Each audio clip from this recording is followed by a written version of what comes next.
Okay, guys, this is a short of Double Dunn's Garage. Michael and Dwight.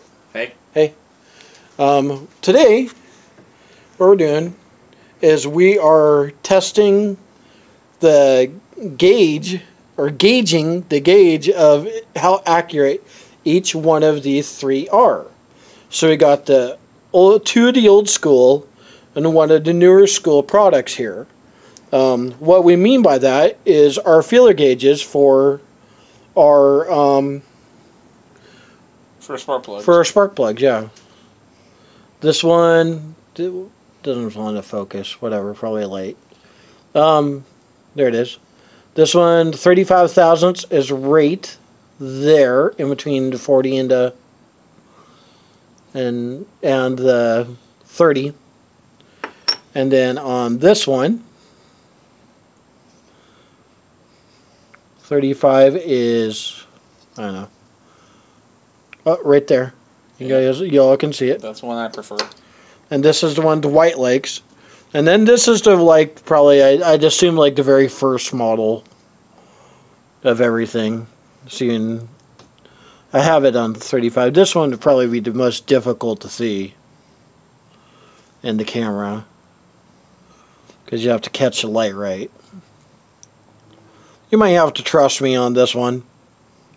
That one is super difficult to see where 35 is. Yeah, it's sitting at 35. Okay, well, I can see it. I can see it. You're just going to trust me on that one. The lighting is obviously horrible now. And there's other plug ones that aren't even here. Yeah, I assume there's others out there in the market. Oh, yeah, a lot more. Yeah. All right, so, but we're going to test in between how accurate each one of these is. My brother says that this model is more accurate than this one, or he just basically likes this one better than this one. I like this one personally. And my dad probably would go with this or this.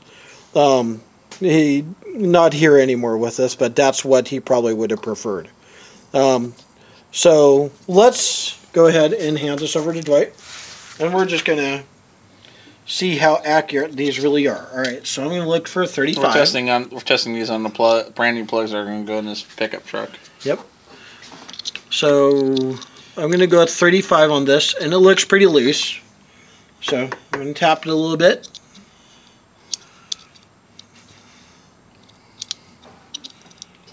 Seems still pretty loose.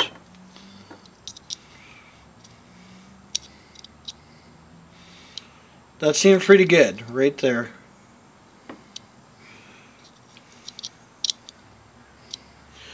Okay, so that is 35 on that.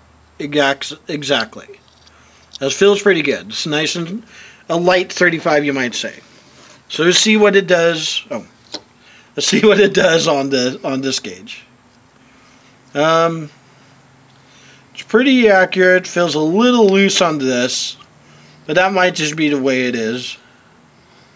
But it feels, when you roll it up and down, it kind of rubs a little bit, so it feels pretty good.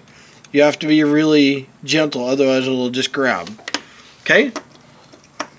Now, let's see, this is probably the most challenging one to see. But I can see where 30 is. And it's right about there. Maybe actually slides a little bit up to the 40 on this one. So I could tighten it up a little bit, but in this gauge, it kind of looks like it's going a little bit closer to 40. So in essence, this might be not as accurate as these two might be.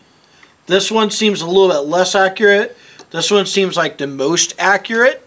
Yeah. As far as like in between all three of them, but that's hard to tell which one it is. I think this would probably be the most accurate gauge. And it's raining again. Great. Thank goodness. So, in my opinion, probably just, if there's anything, it's like just a matter of maybe a couple thousandths in between everything.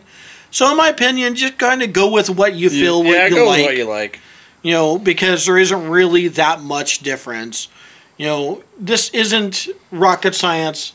This gap at 35 thousandths inch does not have to be perfectly 35 thousandths of an inch. I mean, that truck will run at 40 thousandths of an inch, probably run perfectly at 30 thousandths of an inch. Yeah, that would be my guess. So, to be totally honest, these old vehicles, they don't really care. Some people like them tight, some people like them loose. Yeah, so, alright, closing out this video, I'm just going to say that I really don't think it matters which one you use, as long as you're happy, what's easy for you, Yeah. and what you like. Yeah, and there's many more out there. I know that for a fact. Yeah, and you can tap this a little bit. Be very gentle how you tap it onto thing, but pitch something and just tap it gently till it closes. I'd have to say the only reason I like this one right here is because I'm going to guess because you can tell where your thing is. Yeah, but also it's got the thing to pry it up. Here. Take this for a minute. Okay. Also because it's got these things right here, that I can pry and adjust things with, you know, getting in and going in, like so, and adjusting the gap and stuff, or bouncing it back. I just find it more convenient for me. But I mean, if you like one of the other ones right here, I mean, that's purely your choice. But we just wanted to do this to show you that there's all kinds of different plug gappers. Okay, so in conclusion, go ahead. Okay, yeah, like I said, you know, there's all kinds of different plug gappers. You know, these are only three types that we have.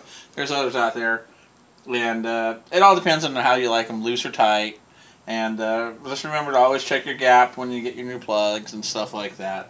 These ones, you know, used plugs are reusable once in a while, but we just wanted to do a quick short video on this. All right. Okay, so this is a little short for Double Duns Grudge, Michael and Dwight. Hey, have a good one. Okay, like, sub, and subscribe. Yep. Okay, thanks.